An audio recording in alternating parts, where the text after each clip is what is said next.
ओम नमो भगवते वासुदेवाय नमो नमः। 64वां अध्याय नृग राजा की कथा। सुखदेव जी कहते हैं कि एक दिन यदुवंशी राजकुमार सांब, प्रद्युम्न, चारुभानु और गद आदि यदुवंशी यह सब खेलने के लिए जाते हैं। तो वहां खेलते खेलते इन्हें प्यास लग जाती है। अब यह एक कुएं के पास जाते हैं और उस कुएं में जल तो देखते ही हैं, साथ में एक बड़ा ही विचित्र जीव भी देखते हैं। वह जीव गिरगिट के समान मालूम पड़ता है उनको। उनका हृदय करुणा में हो जाता है और वह उस गिरगिट को बाहर निकालने का बहुत ही प्रयास करते हैं, लेकिन किसी भी तरीके से वह उसको बाहर नहीं निकाल पाते। इसके बाद वह जो जो उन्होंने देखा सब कुछ जाकर कमल नयन भगवान श्री कृष्ण को बता देते हैं।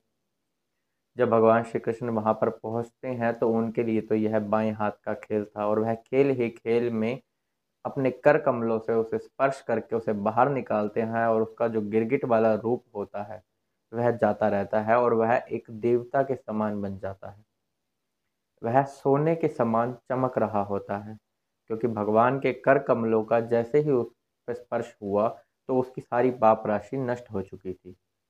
अब सब कुछ जानते हैं, हालांकि हर चीज के ज्ञाता हैं, लेकिन सब कुछ जानते हुए भी ताकि सर्वसाधारण मनुष्य को मालूम मालूम हो जाए कि क्या हुआ था, तो इसी वजह से वह पूछ रहे हैं कि हे मनुष्य, हे देवता, आप कौन हैं?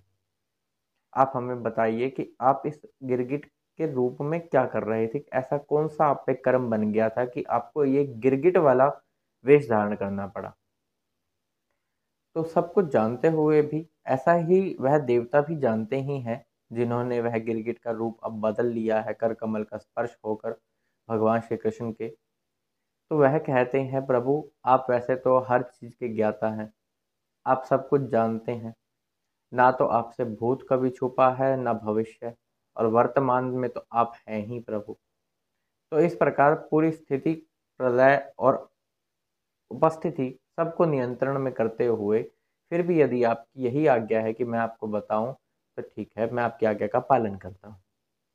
तो वह कहते हैं कि मैं अपने पिछले जन्म में एक राजा था। मेरा नाम था नृग।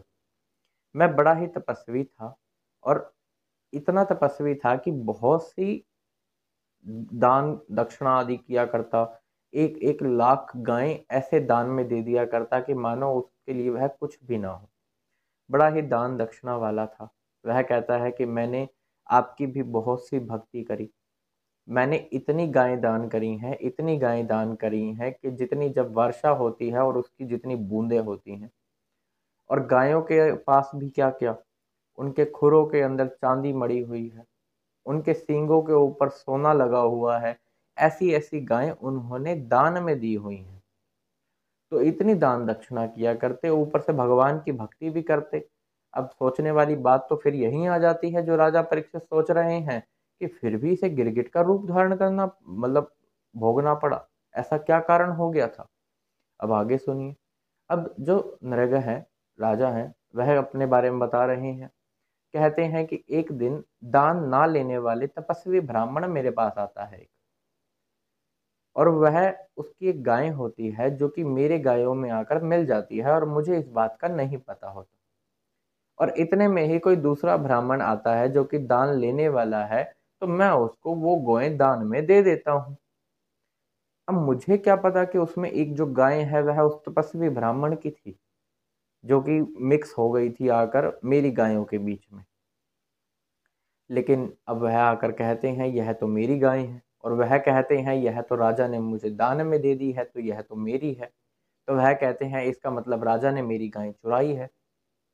इस प्रकार वह उनके पास, अब राजा के पास आते हैं और सब कुछ बताते हैं कि इस प्रकार है। राजा कहते हैं कि मैं तुम्हें 1 लाख उत्तम गाय दान में दूंगा, जो कि बहुत ही उत्तम होंगी, बहुत ही अच्छे से होंगी। वह सारी की सारी मैं तुम्हें दान में दे दूंगा।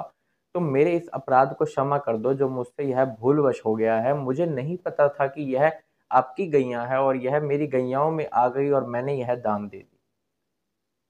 उन दोनों ब्राह्मणों ने यही कहा कि हमें आपकी ये गैया नहीं चाहिए। आप अपनी 1 लाख के ऊपर 1,10,000 गैया भी देंगे तो हमें नहीं चाहिए। और वो ब्राह्मण वहां से फिर चले जाते हैं। जैसे ही उम्र उसकी समाप्त होती है राजा की, मृत्यु को प्राप्त होते हैं, यमराज आते हैं, कहते हैं तुम्हारे पाप भी हैं, तुम्हारे पुण्य भी हैं। पुण्य तुम्हारे इतने हैं कि जिसकी कोई सीमा नहीं है। तो तुम पहले अपने पाप भोगोगे या फिर पुण्य भोगोगे? राजा नरेश कहते हैं कि मैं तो अपने पाप भोगूंगा पहले। और जैसे ही वह पाप का नाम लेते हैं, इतने में ही यमराज कहते हैं कि गिर जाओ। और फिर वह गिरने लगते हैं और एक गिरगिट का उनका शरीर हो गया है और बड़ा ही विकराल है, भारी है। और यह गिरगिट वही है जो सांब आदि, प्रद्युम्न आदि यदुवंशी राजकुमारों ने वह कुएं में गिरा पड़ा देखा था, और जिसकी मुक्ति अब भगवान श्री कृष्ण ने की है। और जब देवता के रूप में वह सामने होकर यह सब कथा सुना रहे हैं अपने बारे में कि इस प्रकार हुआ था। फिर वह कहते हैं कि अब मुझे आप आज्ञा दीजिए। वो तो प्रभु आपकी कृपा है कि इतना यह जो अपराध मुझसे बन पड़ा और मेरी ये जो स्मृति थी यह कभी भी नष्ट नहीं हुई। मुझे आपकी स्मृति बनी हुई रही और आज आपके दर्शन भी हो गए, आपके कर कमलों का स्पर्श भी हो गया। और वह अपना जो सोने का समान चमकने वाला मुकुट होता है वह उनके चरणों में झुकाकर प्रणाम करते हैं और इस प्रकार आज्ञा पाकर देवता ही बन जाते हैं। तो यह राजा नरक की कथा थी। अब जो देवकी नंदन श्री कृष्ण है, वह क्षत्रियों को इस प्रकार कहते हैं कि जो तुमने देखा यह तुम्हारे लिए और आने वाले समय में हर एक व्यक्ति के लिए संदेश है कि कोई भी व्यक्ति ब्राह्मणों के धन को पचा नहीं सकता, चाहे वो भूल उससे अनजाने में हुई हो, चाहे वो जानबूझकर हुई हो। तुम जैसा कि देख चुके हो कि राजा नृग कितना ही कृपालु था, कितना ही दयालु था और मेरी भक्ति भी किया करता था, लेकिन अनजाने में उससे एक भूल हो गई और उसे भी नरक का द्वार देखना ही पड़ गया। तो जो सोचो, जानबूझकर ब्राह्मणों का हित ना करता हो, उनके धन को चुराता हो, उनकी किसी चीज को चुरा लेता हो, या उनका मन ना हो और जबरदस्ती उनसे धन हड़पना चाहता हो, तो ऐसे कार्य करने वाला फिर वो कहाँ से बच सकता है? भगवान श्री कृष्ण कहते हैं वह तो क्षमा का पात्र है ही नहीं। वह तो यदि मेरी भी शरण में है तो मैं उसे दंड अवश्य ही दूंगा।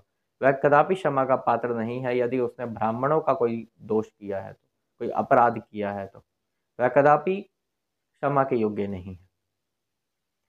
इस प्रकार कहते हैं कि ब्राह्मण जिनका मैं भी 3 समय में नाम लेता हूँ, मैं भी कोशिश करता हूँ कि उन तपस्वी, उन श्रद्धालु और उदारतापूर्ण ब्राह्मणों का किसी भी प्रकार से धन मेरे कोष में ना आ जाए। मैं तो हर समय यही देखता रहता हूँ।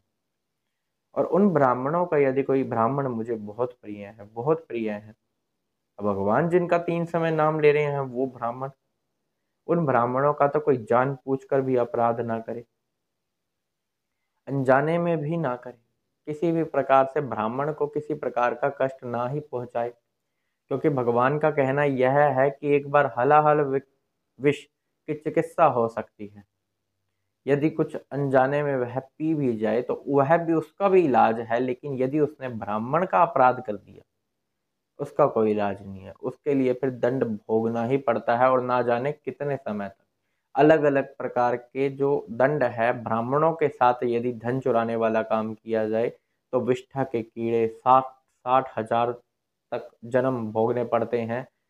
और तो और ब्राह्मण को यदि कोई रुलाता है तो जितने अश्रु उस ब्राह्मण के धरती पर गिर गए, उतने वर्ष तो मान लो न जाने कैसे कैसे और कितने गुणा करके जन्म भोगने पड़ेंगे। इसलिए ब्राह्मणों का तो किसी भी प्रकार से अनजाने में भी कोई भी अपराध ना करें। उनके सामने जो उदारपूर्ण हो, जो तपस्वी हो, उन ब्राह्मणों के आगे तो यूं करके बस खड़े रहें। यदि वह सामने आपको गाली भी दे, यदि वह आपको श्राप भी दे डाले, यदि वह आपको कितना ही बुरा भला क्यों ना कहें, लेकिन उनके सामने हमेशा नमस्कार करके बस खड़े ही रहें। इस प्रकार भगवान श्री कृष्ण यदुवंशियों को शिक्षा देते हुए फिर द्वारका में चले जाते हैं।